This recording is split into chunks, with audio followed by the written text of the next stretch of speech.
Desde o início do nosso casamento, sempre fui uma mulher dedicada. Trabalhava, administrava a casa e ainda apoiava meu marido, Eduardo, em tudo o que ele queria. Nunca neguei nada para ele. Se precisasse de dinheiro para um projeto ou para algo pessoal, eu dava sem questionar. Nosso casamento parecia estável aos olhos de todos, mas, aos poucos, comecei a notar mudanças sutis no comportamento dele. Pequenos detalhes que, se analisados separadamente, talvez não tivessem grande significado, mas juntos, formavam um padrão preocupante. Eduardo estava cada vez mais ausente. Dizia que o trabalho estava exigindo mais, que os prazos estavam apertados e que ele precisava ficar até mais tarde. No começo, acreditei. Eu entendia como era ter uma rotina puxada, já que eu também trabalhava bastante. Mas depois comecei a perceber que, mesmo nos dias de folga, ele arrumava desculpas para sair sozinho. O telefone dele, que antes ficava largado em qualquer canto da casa, agora não saía do bolso ou da mão dele. Às vezes, ele até desligava as notificações. Quando eu perguntava, ele desconversava. É só coisa do trabalho, amor. Muito estresse, muitos problemas para resolver.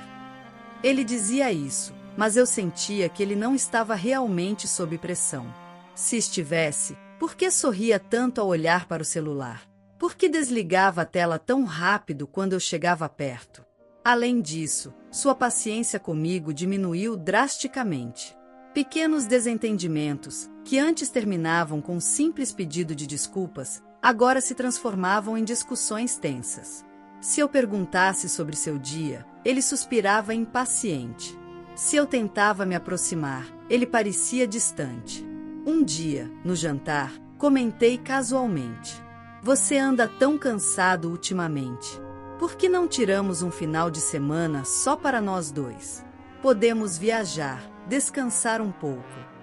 Ele largou os talheres e me olhou. "Sério, agora não dá. Estou cheio de coisas para resolver." Aquilo me atingiu como um soco. Antes, Eduardo amava viajar comigo.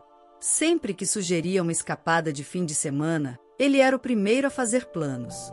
Agora, ele nem considerava a possibilidade. Foi então que comecei a prestar atenção em outros detalhes. Se o comportamento dele já estava estranho, minha preocupação só aumentou quando percebi movimentações incomuns na nossa conta bancária. Eduardo e eu sempre compartilhamos as finanças. Não éramos milionários, mas tínhamos um bom planejamento. Porém, de repente, quantias significativas começaram a desaparecer. Os extratos mostravam pagamentos para uma loja de materiais de construção, depósitos para um pedreiro e compras em lojas de móveis. Meu coração acelerou. Eu não conseguia entender. "Eduardo, o que são esses gastos?" perguntei, tentando manter a calma. Ele demorou um segundo a mais para responder.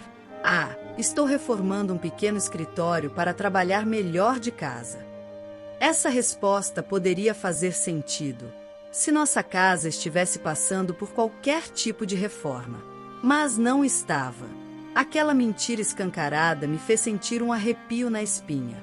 Os valores retirados eram altos, muito mais do que o necessário para um simples escritório. Eu tentei ignorar a dúvida na minha mente, mas ela crescia a cada dia. Nos dias seguintes, observei mais de perto as movimentações dele. Eduardo saía dizendo que ia ao trabalho, mas os horários estavam inconsistentes. Algumas vezes, dizia que ia sair cedo, mas voltava à tarde da noite. Em outras, dizia que teria um dia cheio, mas, misteriosamente, voltava mais cedo do que o normal. Aquilo não fazia sentido. Então, em uma tarde de sábado, decidi testar uma coisa. "Amor, por que não ficamos em casa hoje? Podemos pedir comida e assistir a um filme. Faz tempo que não fazemos isso." Eduardo coçou a nuca, desviou o olhar e disse: "Hoje não dá. Preciso resolver umas coisas importantes no trabalho." Meu coração acelerou. Ele estava mentindo de novo. Ele saiu e, dessa vez, eu o segui. Eu esperei alguns minutos e peguei meu carro. Mantive uma distância segura, observando os movimentos dele sem chamar atenção. Eduardo dirigiu por cerca de 20 minutos até parar em um bairro residencial. Ele estacionou em frente a uma casa que eu nunca tinha visto antes. Era uma casa simples, mas estava em plena reforma. Pintores na fachada, móveis novos sendo entregues e um pedreiro saindo com uma prancheta na mão. Meu estômago revirou. Eduardo estava mentindo para mim. Mas o que aconteceu em seguida tirou qualquer dúvida que ainda poderia restar. Uma mulher saiu da casa. Jovem, bem arrumada, cabelo impecável. Ela sorriu para Eduardo e o beijou no rosto antes de entrarem juntos na casa. Meu sangue gelou. Meu marido estava usando meu dinheiro para reformar a casa da amante. Senti um nó na garganta e um aperto no peito tão forte que achei que não conseguiria respirar. Eu queria explodir, queria gritar, queria confrontá-lo ali na hora. Mas me segurei. Eu poderia agir por impulso e brigar com ele, mas isso não me daria nada além de uma discussão. Se Eduardo achava que podia brincar comigo, ele estava muito enganado. Eu respirei fundo. Ele não sabia que eu já tinha descoberto tudo. E se ele achava que ia sair impune dessa, estava muito enganado. A partir daquele momento, decidi que ia reverter o jogo. Se ele achava que estava no controle, logo perceberia que não passava de um peão no tabuleiro que eu mesmo estava prestes a movimentar. Eu ainda não sabia exatamente o que faria, mas uma coisa era certa: Eduardo e sua amante iriam pagar. E eu garantiria que a queda deles fosse grande. Se eu tivesse descoberto essa traição alguns anos atrás, talvez tivesse reagido de outra forma. Talvez tivesse chorado, implorado por explicações, ou até tentado consertar as coisas. Mas aquela mulher ingênua não existia mais. Eduardo não sabia, mas ao me trair ele havia me libertado. E agora, eu não ia apenas expô-lo. Ia fazê-lo perder tudo. Naquela noite, enquanto ele dormia ao meu lado como se nada tivesse acontecido, eu já estava preparando o golpe final. Abri meu laptop e comecei a revisar cada detalhe financeiro dos últimos meses. As transferências estavam ali.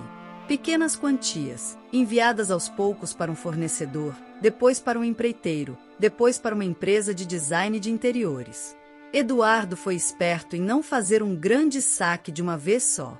Ele usou minha conta para pagar partes da reforma ao longo do tempo, acreditando que eu não perceberia.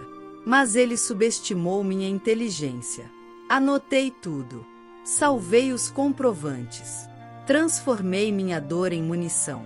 E então, uma ideia ainda melhor me veio à mente. Se ele estava investindo tanto naquela casa, significava que tinha planos para ela. Talvez ele quisesse morar lá com a amante. Talvez estivesse pensando em vendê-la para conseguir dinheiro e depois recomeçar a vida longe de mim. Mas isso não ia acontecer. Não enquanto eu estivesse no controle. Peguei o telefone e liguei para um corretor de imóveis. Oi, preciso de uma avaliação urgente para a venda de um imóvel. Claro, senhora. Qual é o endereço? Dei o endereço da casa que Eduardo estava reformando para a amante. Podemos agendar para amanhã? Perfeito. Eu ia vendê-la antes mesmo que ele pudesse terminá-la. No dia seguinte, vesti meu melhor conjunto de blazer e saia, fiz uma maquiagem impecável e fui até o local com o corretor. Os pedreiros estavam trabalhando como de costume quando chegamos. Bom dia, senhores, cumprimentei com um sorriso confiante. Os homens se entreolharam, confusos. Eu nunca tinha aparecido ali antes. Quem é a senhora? Perguntou um deles. Dona da casa. O silêncio tomou conta do ambiente. Dona, o homem franziu o senho. O senhor Eduardo nunca mencionou. Pois é, sorri. Ele esqueceu desse detalhe. Enquanto o corretor fazia a avaliação, entrei em cada cômodo, examinando o que estava sendo feito com meu dinheiro. O lugar estava quase pronto. Um projeto moderno, luxuoso, tudo de primeira qualidade. E tudo pago por mim. Depois que o corretor fez as anotações necessárias, nos sentamos à mesa improvisada no meio da sala. A casa pode ser vendida rapidamente, especialmente pelo valor de mercado atual. Ele sorriu. Você quer anunciá-la hoje mesmo? Olhei ao redor. Imaginei Eduardo achando que tudo estava sob controle, achando que iria me largar e viver ali com outra mulher sem que eu percebesse. Mas agora ele estava prestes a perder tudo. Sim, pode anunciar. Naquela noite, Eduardo chegou em casa sem demonstrar o menor remorso.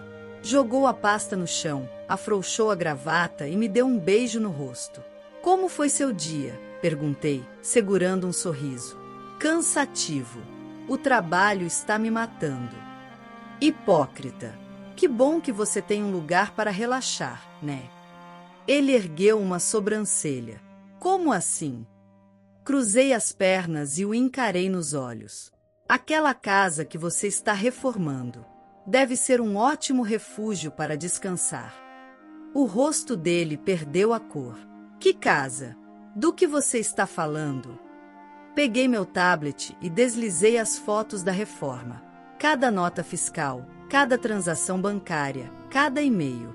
Quer que eu desenhe ou já entendeu? Eduardo ficou em silêncio. Parecia um fantasma. Isso não é o que você pensa. Ah, não, inclinei a cabeça, fingindo curiosidade. Então me explica, por que meu dinheiro foi parar na conta de um empreiteiro? Ele engoliu seco, tentando achar uma desculpa. Mas eu não ia dar tempo para ele inventar mentiras. Ah, só para você saber, continuei. Hoje, coloquei a casa à venda. O corretor já avaliou e disse que podemos vendê-la rapidamente. Eduardo arregalou os olhos. O quê? Isso mesmo. Você gastou meu dinheiro, então agora eu decido o que fazer com a casa. Ele começou a suar. Você não pode fazer isso. Posso sim.